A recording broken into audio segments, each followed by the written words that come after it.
So, what if a country offered you a path to residency, not based on your job, but on what you believe? Well, that's exactly what we're digging into today. We're looking at Russia's brand new immigration program that's built entirely around this idea. Here's the plan. First, we're going to break down what this program actually is. Then, we'll get into the why behind it, check out who's actually on the eligibility list, and walk you through the entire application from start to finish. And finally, we'll see what life is like once you have the permit. Let's get into it. All right, so what is this so-called shared values visa? Let's unpack the official definition.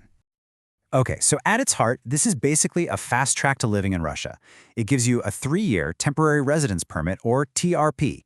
And here's the key part. It lets you skip 2 of the biggest hurdles you'd normally face. You don't have to worry about fitting into a strict migration quota, and you get to bypass the upfront language and history exams. That's a huge deal. So you have to ask, why create a program like this in the first place? Well, the source material we're looking at today lays out 5 main reasons, and they give us a really clear picture of the cultural and, the economic goals at play here. And what's so interesting here is this blend of motivations. On one hand, it's very clearly about bringing in people who share traditional values, the idea being to make cultural integration smoother. But on the other hand, it's also a super practical tool. It's designed to fill labor shortages in really important fields like IT and healthcare, all while trying to make the whole immigration process a bit less of a headache. Okay, so let's get to the big question. Who can actually apply for this? The list of eligible countries is pretty specific, and you'll see there's a clear geographical focus. In total, we're talking about 47 countries. If you're a citizen or even a permanent resident of one of these places, you're in. The list is mostly focused on Europe, but it also includes some key countries from the Americas and the Asia-Pacific region. And this table really shows you that focus in action.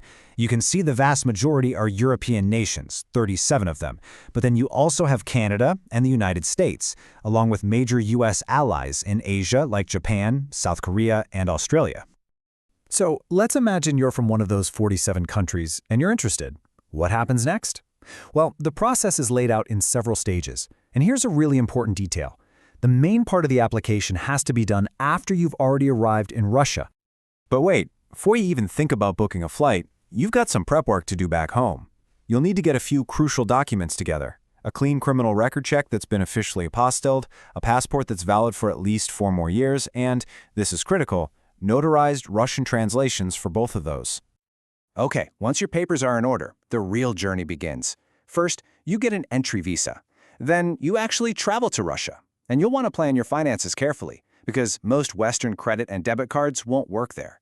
Once you land, you get a migration card at the border, and you have to register your address within 7 days. After that, you head to a migration center to submit all your paperwork, which includes getting some local medical checks done. And then, you wait for the decision. So if you add all that up, what kind of time commitment are we looking at?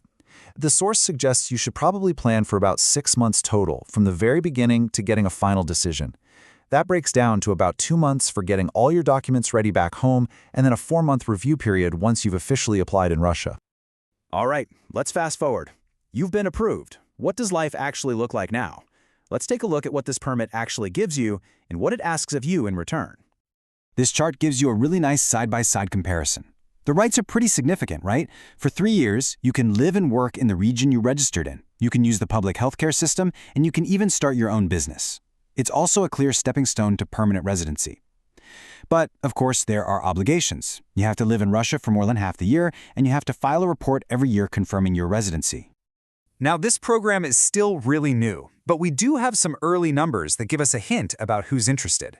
As of May 2025, a little over 1,000 applications had come in. And get this, a whopping 79% of them were from European countries. And if we zoom in on that data, this chart shows us the top 3 nationalities applying so far. Citizens from Germany are leading the pack, followed by people from Latvia, and then the United States comes in at number 3. So it's definitely attracting interest from a pretty diverse group of Western countries in these early stages. So what's the big takeaway here? Russia has rolled out an immigration strategy that is unapologetically targeted. It has a clear ideological core, and it's designed to attract a very specific kind of person by removing a lot of the usual red tape. It really makes you wonder, is this the future of migration? Will more nations start using shared values as the main filter for deciding who gets to call their country home? It's a fascinating question to think about. Thanks for watching.